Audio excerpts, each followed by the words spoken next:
Hola amigos, bienvenidos a esta nueva edición de Sin Filtros. Hoy vamos a seguir nuestra conversación con Eduardo Hurtado. Él escribió un libro que deben tener en sus manos para entender lo que está ocurriendo en las sociedades en estos momentos. Se llama Franquicia Cubana, una dictadura científica. Y explica los fenómenos que se están produciendo desde la ingeniería social para poder manipular las masas y adivinen quién es el que pone esto en ejecución, pues nada menos que los jefes de Estado, los dictadores. En el caso de Venezuela vamos a tocar hoy el tema de los mecanismos de control social que se han venido ejecutando para lograr que muchos venezolanos, tal vez como usted, crean, por ejemplo, que no puede haber una salida a la catástrofe que se está viviendo. Muchos están convencidos de que no vale la pena hacer nada. Muchos están convencidos de que para qué reaccionar si vamos a quedar igual.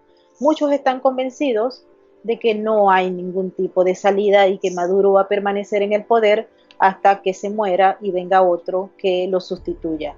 Pero resulta que eso no es así. Y nuestro invitado de hoy, Eduardo Hurtado, nos va a contar cuáles son los mecanismos para reactivarse como ciudadanos, cuáles son los mecanismos para propiciar el cambio desde cada uno de nosotros y en el colectivo. Así que le damos la bienvenida, no sin antes recordarle que para nosotros es muy importante su participación y su apoyo en el super chat.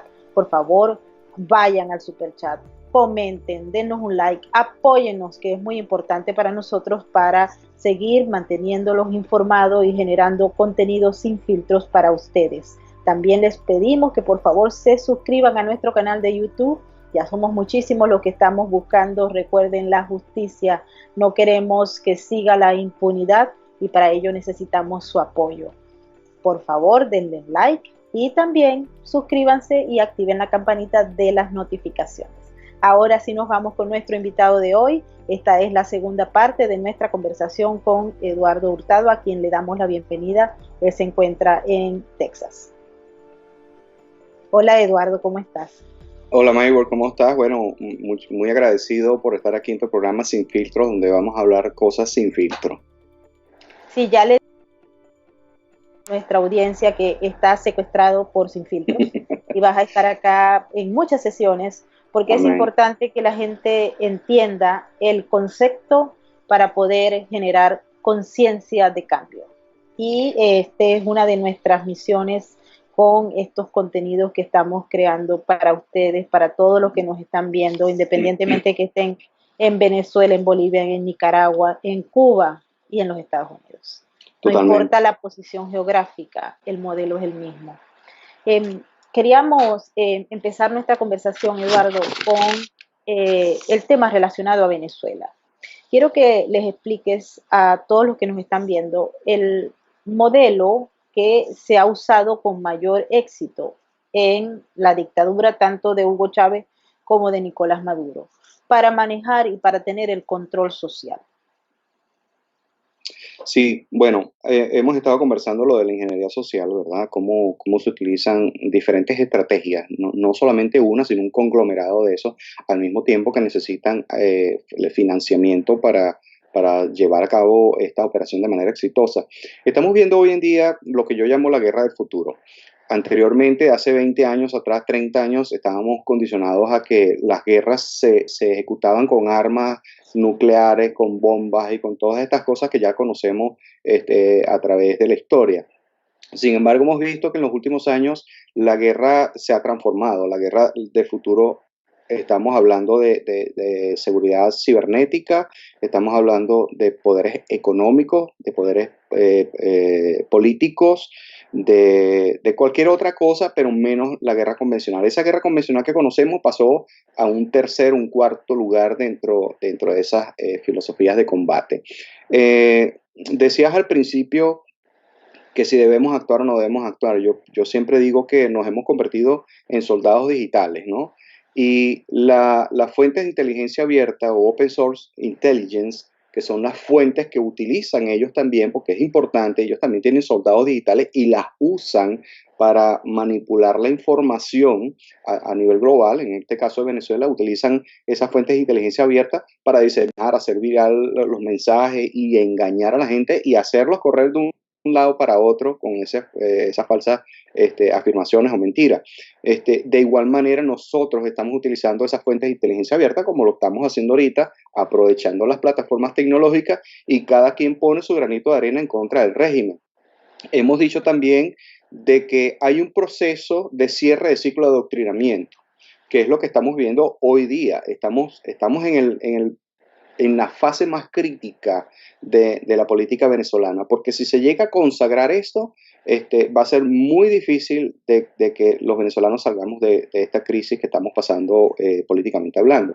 Por consiguiente, hay que despertar. El ciudadano tiene que pasar de la objetividad de un nivel bajo, que es del mito y la creencia, de creencia bien sea político o religiosa, y con esto no quiero decir que los religiosos son todos malos, hay muchos religiosos de vocación y bueno, pero tenemos que pasar a un nivel intermedio mínimo, que es el sentido común, hacia un nivel científico, es decir, que el ciudadano cuando vea una manipulación en los medios de comunicación social o en una persona que está utilizando una programación neurolingüística para conectar emocionalmente, esa persona necesita tener la capacidad de identificar eso y decir, esta persona me está manipulando, esta persona me está mintiendo, eso no es falso.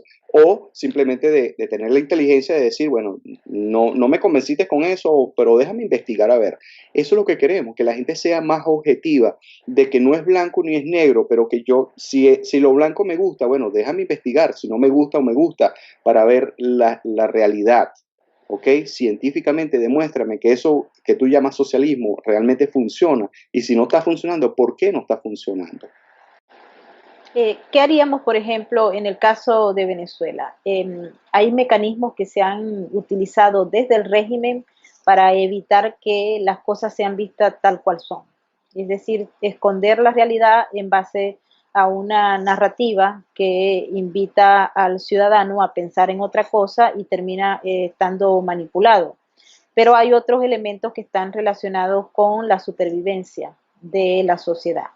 Ponemos el ejemplo del carnet de la patria. El carnet de la patria es un mecanismo bien pensado de control social. No Totalmente. es nada nuevo, importante que se sepa, ha sido utilizado en otros países con éxito. Y bueno, nada más tenemos que recordar el caso cubano o el mismo caso ruso para observar hasta qué punto llega esa política de manejo de alimentos, por ejemplo, y el control social. Ahora tenemos otros factores que están entrando, pero quiero primero que antes de irnos a esos otros factores, que nos ubiquemos en esa política en particular. Sí, bueno, en el programa anterior también hablábamos de esta estrategia que se está hablando mucho de la ventana de Overton, ¿no? De cómo hacer que una idea se vaya implementando por segmento. En el carnet de la patria estamos hablando ya del uso de tecnología y la manipulación psicológica a través de la tecnología. Es decir, si vamos un poquito más arriba, estamos hablando del Big Data. Necesitamos información, necesitamos control. Y a través del caos inducido que tenemos el odio, el miedo, la ausencia de moral, la alimentación, la salud, los servicios de educación, servicios sociales, todo. Cuando tú colapsas todo eso, la gente entra en un estado de necesidad de supervivencia, como dices tú, y yo puedo ser muy antichavista y muy todo eso, pero cuando yo tengo unos hijos que me están diciendo, papá, dame comida, me estoy muriendo de hambre, no me va a quedar otra que doblegarme y decirle al régimen, está bien, ganaste, dame, ¿dónde firmo para que me des comida? Porque no voy a dejar morir a mis hijos. Y eso no podemos criticar una acción de esa porque el venezolano tiene que comer. Pero rendirse al régimen es una estrategia que usa, muy bien planificada. Ese carnet de la patria se usa para muchas cosas. En el caso de las votaciones, esa información puede ser manipulada. Al mismo tiempo, yo puedo traquear, cada vez que tú uses ese carnet de la patria, yo puedo saber dónde estabas, a qué hora estabas. Tengo un control digital sobre la información y la puedo manipular a mi manera, de la manera que yo quiera, a mi favor. Entonces, cuando hablamos de elecciones, que es lo que está de moda, yo puedo manipular toda esa información. Eso es un software, y por supuesto, ese software no es auditable por organismos internacionales. Y si vienen, entonces van a hacer lo que ellos permitan. Entonces, todo es una vulgar manipulación tecnológica. ¿Y qué puede hacer el ciudadano para liberarse de eso? Por ejemplo, estamos hablando de que si no tienes el carnet de la patria, no puedes comprar la caja CLAP. Si no tienes el carnet de la patria, no puedes acceder al cupo de la gasolina, que dicho sea de paso tampoco hay, y menos desde ayer que se han explotado todas estas sitios donde se estaban Ujú. haciendo, supuestamente se estaba generando gasolina en las refinerías. Pero, ¿cómo puede hacer? O sea, ¿cómo se defiende el ciudadano? Yo conozco a muchos amigos y colegas que han dicho, yo no me meto en el carnet de la patria. Entonces, están obligados a pagar más caro en dólares impagables o se quedan sin el producto. Y Sí, no, evidentemente hay una resistencia al cambio que en este caso, a nivel gerencial, es justificable, ¿no? El venezolano que no se doblega es el venezolano de clase social media a alta, porque tiene una capacidad financiera, tiene un músculo financiero para decir, no me doblego ante el régimen, bueno, pagaré la gasolina a $40 el tanque o el litro o lo que sea, el precio que sea, pero no me doblego ante el régimen. Pero ¿cómo hace el ciudadano de a pie? ¿Cómo hace el ciudadano que es la estadística lo demuestra? Hay más pobres que mediano, clase media o social alta. Entonces, por consiguiente, es como una trampa, te metieron por un embudo muy bien planificado con el tiempo y te dicen, bueno, o te metes o te metes. Entonces, las personas que no se doblegan es porque obviamente tienen algún tipo de ayuda o algún tipo de recurso adicional que los hace sobrevivir, pero eso es invivible. Esa zozobra en determinado momento vas a tener que meterte por ahí porque si no, no vas a vivir. El gobierno hace yo lo llamo como un efecto torque, ¿no? Va metiendo presión y va viendo cómo van reaccionando las masas. Si esas masas de repente, la estrategia del carnet de la patria no funcionó, bueno, dale a la gasolina. Entonces, bueno, no tienes el carnet de la patria, bueno, está bien, no vas a tener gasolina. Bueno, los bachaqueros, bueno, en determinado momento tú estás pagándole al régimen, entonces para el triple, tú mismo estás financiando al régimen pagando el triple de la gasolina.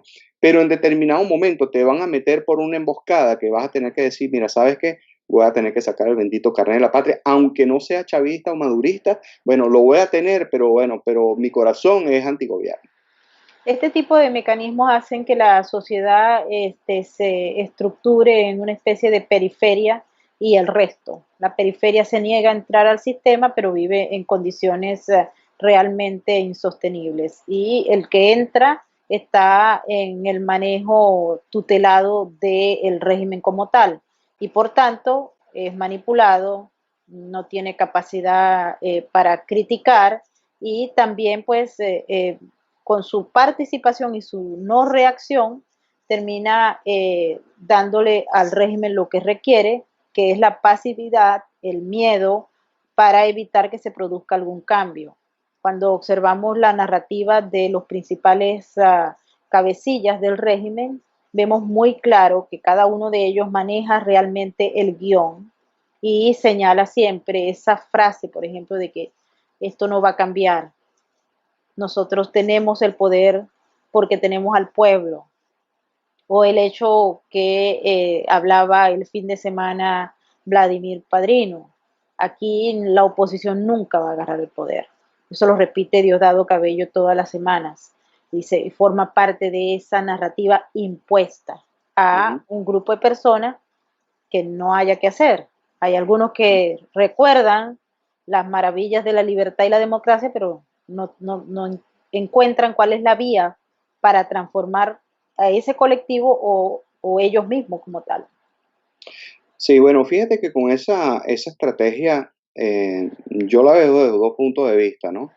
Una, podemos decir, bueno, Padrino ya dijo que las elecciones, o sea, las tienen controladas a la fuerza, ¿no? Pero al mismo tiempo conecta emocionalmente con una masa que dice, ¿sabes qué? Ahora no me da la gana de regalarte mi voto y voy a salir a votar. Y porque me voy a resistir, no me voy a dejar doblegar y nada más para llevarte la contraria, voy a salir a luchar en contra tuya. Entonces estás motivando el voto por otro lado.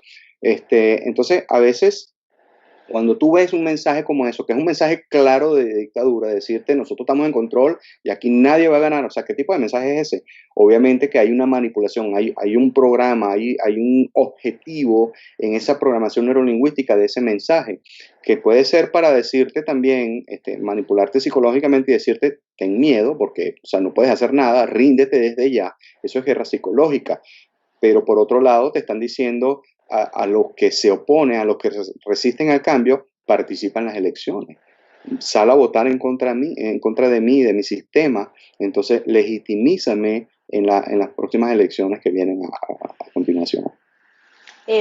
Uno de los temas que ha venido preocupando desde que se están hablando de estas elecciones parlamentarias es cómo van a ser los políticos de la oposición para financiar sus campañas electorales. Y ahí aparece también otro factor importante, que es la industria criminal, que busca neutralizar a los que cada día son más pocos políticos que quieren ir en contra del régimen.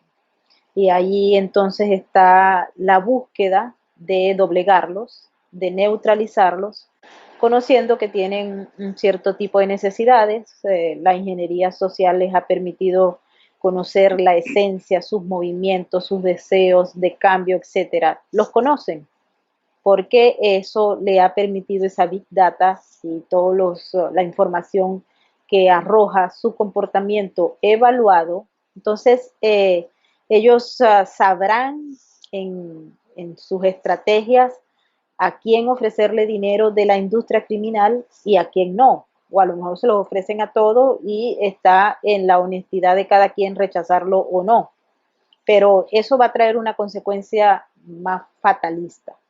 Y es que el narcotráfico y el dinero proveniente de todo lo que es ilegal, que es casi todo en Venezuela. Estamos hablando del tráfico, desde el tráfico humano hasta el tráfico de coltán o de torio. Casi todo es ilegal. No sabemos exactamente en estos días, es difícil percibir qué es lo que es legal. Pero en todo caso, esa enorme masa de dinero que se está lavando en Venezuela también puede ir a parar a esas campañas de estos políticos opositores que decidan ir a las elecciones y que carezcan de soporte económico propio proveniente también de la industria criminal. Cuando estábamos haciendo cobertura, Eduardo, de todos los temas relacionados a los narcotraficantes venezolanos, siempre sale a relucir el dinero del narcotráfico en las campañas electorales. Y como tú lo has venido explicando, justamente es la principal fuente de ingreso de este tipo de movimientos. Entonces, ¿cómo observas esto? Y explícale a la gente si es que hay alguna salida, ¿no? Bueno, eso de la salida no es fácil, pero sí hay algunas alianzas estratégicas que se hacen a veces en materia de seguridad con el crimen organizado, que es interesante, ¿no? No es el deber ser, pero se ha hecho. Es una mala costumbre que han hecho algunos líderes en la industria de seguridad, donde pactan eh, eh, tiempos de paz con el crimen organizado y nadie se mete con nadie. Tú no robas, tú no haces esto, tú haces lo tuyo, pero no te metas con la sociedad y crea una falsa percepción de que se está haciendo el trabajo, porque nada está pasando, no están robando a la gente, que es lo que ha pasado pues en algunos estados, inclusive en Petare, pues el mejor ejemplo de que el crimen organizado tiene la seguridad del área y ahí nadie roba a nadie. Entonces, la gente piensa que ahí hay seguridad, ¿no? Esa percepción falsa de la seguridad. El crimen organizado es sumamente inteligente y volvemos una vez más a cómo se financian de manera ilícita. Eh, Están los testaferros, están las organizaciones, algunas non-profit que son creadas simplemente para lavar dinero, otras instituciones que son financiadas por el narcotráfico y a través de ellos hacen puente para financiar a los políticos de oposición. Eso pasó muchas veces en Colombia, donde los narcotraficantes como Pablo Escobar Gaviria utilizaban dinero a través de terceros y decían, mira, yo te estoy apoyando en tu campaña, te voy a dar 10, 30 millones de dólares y los políticos no sabían realmente de dónde provenía ese dinero, pero lo agarraban porque ellos querían ganar. Pero por supuesto eso traía otro compromiso más adelante, le estaban comprando pues el cargo. En Venezuela también pasa lo mismo. ¿Quién está financiando a nuestra oposición? Bueno, eso solamente lo sabrán ellos, ¿no? Quién les está dando el dinero. Pero sin embargo, sabemos también que la estrategia es infiltrar a la oposición. Yo quiero una oposición infiltrada de manera que en determinado momento los voy a usar cuando yo mayormente lo requiera. Yo siempre digo, disculpa, siempre digo que no hemos visto a diputados políticos haciendo cola para la gasolina, haciendo cola para comprar alimentos o quejándose del agua, o quejándose de la luz, y cuando salen, es obvio el mensaje político detrás de ello. Entonces, son preguntas que a veces la gente como que no quiere hacerse o quieren estar en ese estado de negación y dice, bueno, pero ya va, yo estoy sufriendo la misma crisis que está sufriendo mi vecino, pero este señor que es político, ¿por qué no la sufre? Bueno, porque el señor compró un generador para todo su edificio y tiene electricidad, tiene aire acondicionado, pero ¿y de dónde sacó ese dinero? Entonces, los sistemas de crimen organizado legitimizan la no auditoría hacia mi persona. Entonces, cuando tú ves quiénes son los que van a regir esas nuevas leyes de no auditoría, ellos mismos dicen, no, o sea, audita a los demás, pero nosotros no nos auditemos. Al contrario, vamos a aumentarnos el sueldo porque la crisis está dura en Venezuela. Entendemos la crisis, aumentémonos el sueldo. Entonces, todo es legitimizar todo, crear leyes, nuevos conceptos y creer que eso es un derecho para ellos. Fíjate que una cosa que mencionaste sobre los recursos naturales, ¿no? Cuando hay sanciones administrativas a nivel internacional, la gente espera resultados inmediatos, pero el crimen organizado o las dictaduras científicas se financian con lo ilícito. Entonces, los organismos internacionales no pueden decir, a partir de ahora se crea una ley para que usted deje de traficar droga. O sea, ¿cómo lo controla? Bueno, yo te puedo decir que, bueno, no permito los barcos petroleros que entren en los Estados Unidos. Eso lo puedes hacer. Pero cuando sabemos que la industria petrolera es simplemente un mecanismo, un puente para legitimizar el dinero del narcotráfico, sabemos que son una sanción administrativa que no tiene sentido. Cuando hace años atrás vimos a una comisión de científicos rusos que fueron a estudiar el agua del Amazonas porque era el agua más pura que había en el mundo. O sea, por favor, eso lo sacó History Channel, inclusive, en un documental, pero obviamente que la misión detrás de eso era analizar hasta qué punto podíamos explotar pues, nuestros recursos naturales, como el coltrán, entre tantas cosas, pues minerales, oro y un montón de cosas que, por supuesto, son exportados pues de manera ilícita. No hay control sobre eso. Entonces, bueno, si no hay control sobre eso, ¿cómo puedes sancionar algo que supuestamente no está pasando? Sí, Eduardo, hace unos meses atrás estuvimos trabajando el tema del torio en Venezuela. De pronto Venezuela se convirtió en una potencia de torio tras ser descubiertas varias minas y lugares donde pues son ricos en torio. Y mucha gente ni siquiera sabe qué es el torio ni para qué sirve, ¿no? Pero, por ejemplo, en Corea del Norte sí lo saben bien, o en Irán lo saben bien y lo quieren. Es un material deseado, es un mineral muy deseado porque sirve para generar energía y poder nuclear. Y es más limpio que el uranio. Tiene unas propiedades muy interesantes para la industria nuclear. La buena y la mala, porque hay una industria nuclear buena y otra Sí, sí, mala. totalmente. Y en Venezuela ni siquiera se toca el tema, ¿no? Pero hay que recordar que Venezuela pasó a ser una potencia rica en torio, la quinta a nivel mundial, si las cifras no han cambiado. Entonces, este tema también entra a discusión a la hora del financiamiento que se está haciendo, porque si hay algo que tienen claro este tipo de regímenes es la riqueza que tienen contabilizada para poder manejarse. Y así observamos, hoy en día estamos en la agenda discutiendo Alexa, cómo él se estaba moviendo por aquí y por allá, cómo están viniendo desde la República Islámica de Irán gasolina u otros materiales que se requieren en Venezuela para producir gasolina interna, que eso era el modus operandi de la economía de Venezuela anteriormente, y ahora pues pasó a ser una especie de chatarra a nivel internacional en materia petrolera. Pero cuando esto ocurre, Eduardo, y cuando se observa que las agencias de la aplicación de la justicia y los países donde hay Estado de Derecho van muchísimo más lento que los criminales que van, pero muy adelante, son muy creativos y muy inteligentes. ¿Cómo crees que se puede hacer? O sea, para ganar la batalla, es decir, para tratar de recortarle el terreno al crimen organizado. Bueno, yo siempre, desde mi punto de vista, pues en la industria de la seguridad, siempre te consigues con la burocracia, ¿no? Cuando tú pides un presupuesto para determinado operación, equipos, tecnología, para poder detectar esto, porque ellos invierten en lo que ellos están haciendo, en tecnología, en metodologías, en personal, en beneficios inclusive. Y cuando tú ves un agente federal ganando el 30 o 40% menos de una persona que trabaja en la industria privada, eso, eso es, eso es fatal, porque lo estás minimizando, le estás dando un trabajo de gran índole, pero le estás minimizando también su capacidad de vivir. Tú tienes que darle una estabilidad social, emocional a esa persona para que pueda desarrollar su gestión de manera efectiva. Entonces, la burocracia, quizás metodologías diferentes. Desafortunadamente, el crimen siempre va a un paso adelante en la logística.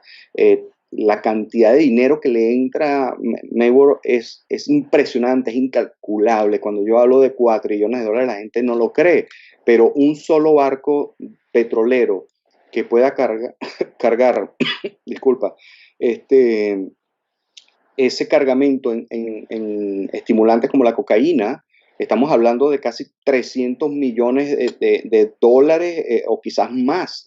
Quizás me quedo corto en mi apreciación. Entre, yo creo que 302 millones de dólares aproximadamente, lo tengo aquí en una nota. Supongamos que somos exagerados. Ese es el costo. En ese producto puesto en los Estados Unidos, estamos hablando, quitándole un 50%, ¿no? De esa exageración, entre 40 y 50 trillones de dólares.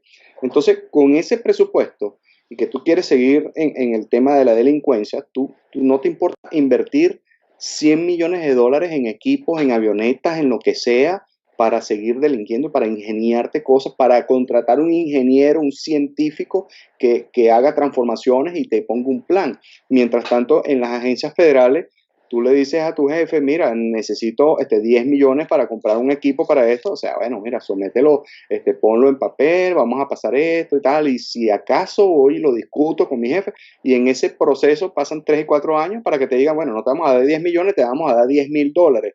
Con eso no haces nada. Entonces, evidentemente hay que tener un apoyo de la gerencia mayor, que viene siendo de la presidencia hacia abajo. Tiene que haber voluntad política para que pueda ejercitarse la parte táctica operativa de manera eficiente. Hemos visto a veces que los organismos como la DEA utilizan los recursos que decomisan para ellos autofinanciarse sus gestiones, porque el gobierno federal a lo mejor no los apoya. Y eso no solamente aquí en los Estados Unidos, eso también pasa en otras organizaciones. Por otro lado, también vemos que infiltrar a los organismos que combaten, como la policía, los organismos antinarcóticos y todas esas cosas, hemos visto en muchas oportunidades como el jefe de la unidad de antinarcotráfico, no sé, era el que estaba involucrado en las acciones ilícitas. Entonces, ¿qué te quiere decir eso? Bueno, que se infiltran esos individuos, tú identificas quién es el que te va a hacer daño y bueno, ese es el puesto que queremos infiltrar. Y así ha sido, ¿no? Justamente el manejo del crimen organizado y esa relación estrecha que se ha establecido con las clases dominantes en varios países. Quiero que revisemos lo que está ocurriendo, por ejemplo, en México, donde el crimen organizado y las instituciones del Estado prácticamente han sido sometidas en los últimos hechos que pueden reseñarse. Los carteles, principalmente el cartel de Sinaloa, casi destruye Culiacán, mató a un gentío, hubo un tiroteo allí permanente porque Ujú. habían arrestado al hijo de Joaquín El Chapo Guzmán. Sí. Y el Estado como tal, las instituciones, el ejército, o sea, que sería el Estado legítimo, tuvo que ceder a la petición y al chantaje del crimen organizado por una razón, de acuerdo a lo que dijo el mismo presidente Andrés Manuel López Obrador, de seguridad. Entonces, para evitar que hubiese más muertos, entonces soltamos al hijo del Chapo Guzmán. Pero eso se ve como una prácticamente arrodillarse ante el crimen organizado. Acaba de ocurrir también con Ujú. el atentado al secretario de Seguridad Ciudadana de la capital. En esos momentos, cuando el crimen organizado sabe dónde atacar, cómo atacar, a quién atacar y a quién neutralizar, a quién financiar para ser neutralizado. Y ahora con este ambiente de crisis económica en muchos países, colapsada por la pandemia del COVID, también el crimen organizado está aprovechando esos espacios para hacerse de la economía legal, o que ha sido legal por un tiempo. Ellos están comprando negocios, todas las empresitas quebradas, Ujú. no importa de qué tamaño sean, ellos las están comprando, colocando esa gran cantidad de dinero criminal en el sistema financiero de muchos países. Yo estuve leyendo hace poco, Eduardo, un informe sobre Italia, que es espeluznante, porque dice que las mafias empezaron a comprar a toda la gente que quebró, los negocios pequeños y medianos que quebraron durante la pandemia. Entonces eso significa que ahora la presencia es más abierta y se disfrazan de legalidad, que es el sueño de todos estos capitales criminales, ¿no? ¿Cómo podemos nosotros pensar en que haya al menos un retroceso? No estamos diciendo que vamos a ganar la batalla, aunque las ganas nos faltan, pero en el realismo que manejamos, ¿cómo hacer para avanzar? O sea, se tiene que haber alguna coalición internacional para luchar contra el crimen organizado, pero de manera real. ¿Hasta qué punto la voluntad política de los países se puede imponer frente a las tentaciones del crimen organizado? Bueno, la voluntad política es lo primero que tenemos que tener alineado, para poder designar después quiénes van a ser los encargados de desarrollar esas estrategias de seguridad, ¿no? Eh, el caso de México no es que López Obrador ha permitido o está permitiendo esto. Ahí le voy a dar quizás un punto a favor de él, pero esto no viene de ahorita, esto no es nuevo. En México se posicionó el narcotráfico del Estado. Bien, no estoy diciendo que López Obrador fue financiado por el narcotráfico, pero no me extrañaría de que así haya sido. Bueno, Este, su nombre apareció en el caso del Chapo Guzmán. bueno, imagínate tú, a mí no me extraña, ya hay data histórica de que otros presidentes también han estado involucrados en actos ilícitos y ya es un país que desafortunadamente está contaminado y todavía la gente está en estado de negación, todavía no lo quiere reconocer. Es un problema también cultural, la ingeniería social en este caso ha funcionado al pelo. Ellos no compraron la franquicia cubana, pero ellos se fueron directamente con el franquiciador principal, que fueron los rusos. Y el comunismo en México no es nuevo, eso viene desde más atrás de Frida López, por ahí, Frida Kahlo, perdón, de hace mucho tiempo. Cuando los cubanos se acercaron cuando los cubanos se acercaron a México, se dieron cuenta que los mexicanos eran más comunistas que los mismos cubanos. En el caso ese del hijo del Chapo, mira, a veces los daños colaterales y el impacto comercial es una medición que muchos criticamos esa acción, dijimos, bueno, ¿cómo un gobierno, un Estado se doblega ante un grupo criminal? Pero en ese momento ellos eran vulnerables y la amenaza era barrer a la ciudad completa. Entonces, ¿cuál era el impacto político, el impacto comercial, el impacto económico, el impacto en vida internacional? O sea, había muchas cosas ahí. A lo mejor el presidente dijo, mira, me sale mejor soltarlo, prepararme y volverlo a capturar. En determinado momento lo puedo capturar de nuevo. eso puede ser una solución también. O simplemente dijo, bueno, no quiero pelear contra el narcotráfico, no quiero implementar una ley de cero tolerancia al delito, que era lo que todos esperábamos, ¿no? Pero desafortunadamente a veces hay decisiones políticas que no tienen sentido, pero a veces pueden que sean necesarios por el bien de la ciudadanía. Uh, Esto de los testaferros o de comprar en negocios para legitimizar dinero y lavar dinero no es nuevo tampoco. Yo creo que aquí la toma de decisiones de parte del narcotráfico aprovechó la vulnerabilidad de las industrias y bueno, la persona que está perdiendo $1 millón que ha invertido 20 años de trabajo y viene una persona y dice, bueno, yo te voy a comprar tu negocio al, al precio que tenía antes de la crisis. Es más, te voy a dar el doble. La persona no va a decir que no, dice, bueno, ¿sabes qué? Yo no voy a ir tirarme la ruina de un trabajo de 20 años, dame acá mis $2 millones y me voy para otro lugar. Entonces, en Cancún, por ejemplo, las empresas de maletín, hay compañías que en papel justifican muchísimo entrada de dinero, como hoteles que dicen que hay hoteles y que están ocupadas todas las habitaciones y todo el mundo gasta y se facturan 20 millones al mes de dólares, pero cuando tú vas a ver, el hotel no existe, es una empresa que contablemente está facturando y está haciendo un proceso administrativo que está legitimizando esos 20 millones de dólares al mes y lavan X cantidad de dinero al año, pero eso no es una sola, son 20, 30, 40, 50. Cada cartel tiene su grupo estratégico de contadores y administradores que hacen esto posible. Otra cosa es que tienen distribuido el país por zonas. En la frontera a Estados Unidos y México hay aproximadamente 7 zonas de transporte del narcotráfico hacia los Estados Unidos y cada cartel tiene su zona dentro de la franquicia o de la dictadura científica, porque en México no se está implementando la franquicia cubana como tal, sino la rusa, ahí está contemplado en unificar un solo cartel. Por eso que hemos visto algunas luchas entre gobiernos con ciertos carteles y es posible que al cabo de 10 años exista un solo cartel, que es el cartel del gobierno, que es lo que ellos quieren hacer. Entonces, no extrañemos de que metan preso algunos carteles y creamos que se está haciendo justicia. Lo que se está haciendo es estratégicamente eliminar a todos los enemigos para crear un solo grupo de narcotráfico.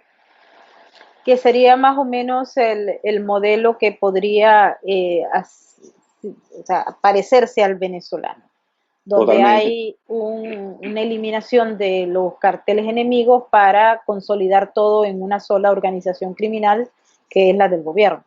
Totalmente, totalmente. En Venezuela, fíjate que lo que no fue como en Colombia o en otros países que cada cartel es independiente. En Venezuela dijeron, no, aquí el dinero da suficiente para todo, para enriquecernos.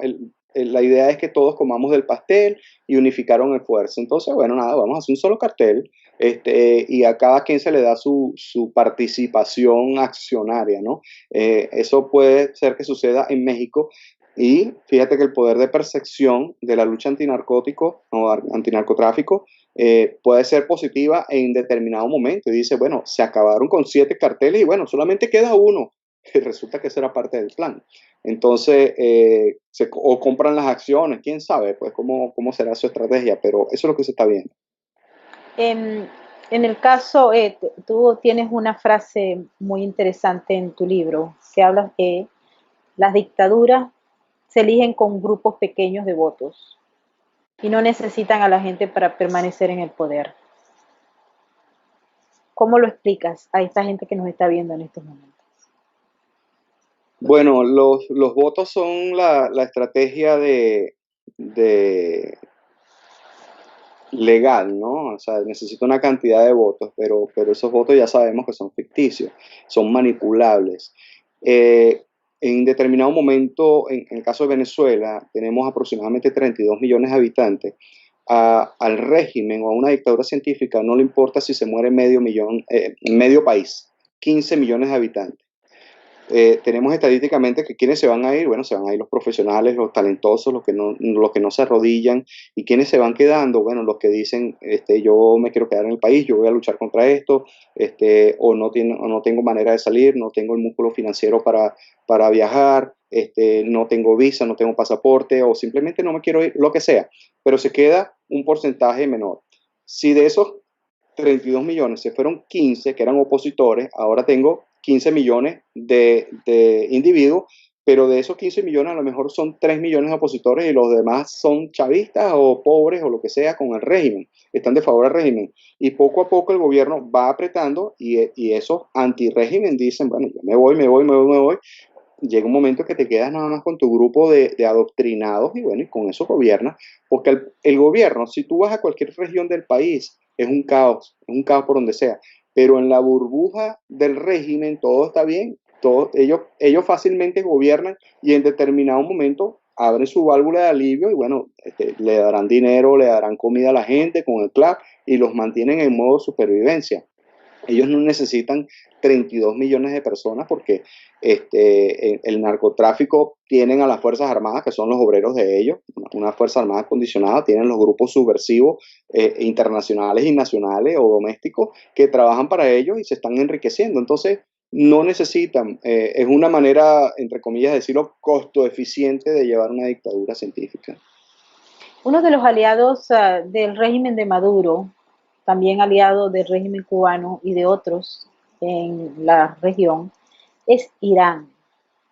Irán tiene unas características propias que muy probablemente no entren dentro de esta franquicia cubana, porque tiene otros elementos, pero a la final los resultados creo que son muy parecidos. ¿Le puedes explicar a la gente cómo observas esa naturaleza y esa formación del régimen islámico de Irán? Bueno, no soy experto en ese tipo de régimen, te puedo hablar por experiencia propia, lo que viví en la guerra con esos regímenes. La cultura es totalmente diferente. Cuando tú ves las protestas en esos países árabes, no ves mujeres por ningún lado, ves puros hombres, pero al mismo tiempo también son radicales. Y al igual que el régimen cubano, cualquier opositor, o sea, eso lo arreglan eliminando a la persona. En Irán es un régimen también que a través de los años se ha impuesto y esos sistemas son tan radicales que al enemigo simplemente se le mata, se le elimina. No es como en Venezuela que lo meten preso y lo dejan ahí, después lo negocian y lo convencen y lo compran y no, allá no. Allá eres enemigo, los muertos no hablan y simplemente amedrentan. El terrorismo o el terror es una de sus principales causas como te digo, el radicalismo o la manipulación psicológica está basada en la parte religiosa, en donde eliminar a otros pecadores, llámese norteamericanos, explotarse, hombres bomba, lo que sea, eso es santo a través de la religión que ha sido manipulada a través de sus diferentes tipos de Biblia. Eh, Han salido Biblias nuevas, inclusive nuevos Corán, que tienen 60, 70 años, son nuevas verdades sembradas, cambios históricos que han hecho. Y bueno, hay gente que identifica, conecta con esa metodología o cultura y bueno, y la siguen y la creen, ¿no? Porque son hasta estratégicos en eso, siembran esas nuevas culturas y creencias.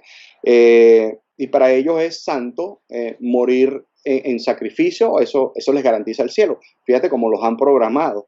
Entonces, en Venezuela tú dices a un colectivo, mira, te voy a poner un chaleco con un poco de dinamita y vas a ir y vas a entrar y te vas a explotar y te dice que no, te estás loco, yo no me quiero explotar, no, pero es que te vas a ir al cielo, no, yo no me quiero ir para el cielo, yo me quiero quedar aquí haciendo lo que estoy haciendo, pero tú le dices eso a un islámico de estos radicales y eso para él es un orgullo y su familia va a estar orgullosa de que él cometió ese acto terrorista y el tipo es un héroe nacional porque su cultura ha sido planificada de esa manera. Entonces, algunas metodologías se han ido implementando en Venezuela, no todavía a ese punto, pero sí en estrategias tácticas, en estrategias de asalto, en estrategias militares, en estrategias de explosivo y cosas así. Ellos han transferido toda esa capacidad técnica, tecnológica y táctica hacia algunas organizaciones en Venezuela. Inclusive tenemos en el estado Falcón iraníes por todos lados, no sabemos exactamente qué están haciendo, pero lo más seguro es que estén en administración de los sistemas antiaéreos de Irán puestos en Venezuela. Sí, también hay una influencia que se está dando a través de muchos centros de educación islámica. Ujú. Hay una resistencia por la diferencia cultural que tienen los venezolanos que inicialmente tienen una fuerte formación católica, pero que en los últimos años también ha habido una diversificación. Sin embargo, te puedo decir, porque he conversado con muchas personas que sirven de fuente, que se ha venido ampliando porque hay un manejo de la parte ideológica, del deseo de infiltrar a la sociedad, pero también de la compra a través del hambre y las necesidades de esos ciudadanos venezolanos cuya afinidad con el islamismo era anteriormente cero, pero que ahora hay muchos que están aprendiendo qué es lo que es. Mira, te comparto una anécdota que me pasó en un restaurante y lo describo en mi libro La franquicia cubana. Estaba yo comiendo en un restaurante y se me acerca un muchacho asiático y me empieza a hablar en español, ¿no? Perfecto español. Y me dice, ¿de usted de dónde es? Y yo le digo, de Venezuela. Oh, qué casualidad, yo voy para Venezuela. Y yo le digo, wow, qué bueno, ¿y qué vas a hacer allá? No, nosotros somos misioneros religiosos, misioneros que vamos a ayudar a la gente pobre en las aldeas y todo eso. Pero primero nos van a enviar a Cuba a hacer un entrenamiento de 3 meses para después ir a Venezuela. Y yo le pregunto, ¿y qué edad tienes tú? Bueno, tengo 19 años, estoy trabajando aquí de mesonero y ya la semana que viene nos van a mandar para Cuba. Somos un grupo de aproximadamente 300 asiáticos, árabes, un poco de gente de varias nacionalidades. ¿Qué crees tú que es eso? Eso Yo es, lo sé muy bien. bueno, imagínate tú, eso a mí me impresionó y con el grupo que yo andaba, que yo les vivo predicando todas esas cosas, ellos mismos pudieron corroborar lo que estaba pasando y dijeron, wow, mira, este muchacho de 19 años no tiene idea de lo que está pasando en su vida y lo están enviando a Cuba para un otro proceso de adoctrinamiento para que él sea el predicador en esas masas pobres y el muchacho va a llegar allá con un paquete de harina pan y va a congraciar, va a conectar emocionalmente con esas masas y bueno, y ese es su trabajo, hacer su trabajo de espionaje, conectar con la masa, crear cierta credibilidad, cierta confianza y después irle adoctrinando y bueno, sembrándole la doctrina que le están dando como misión.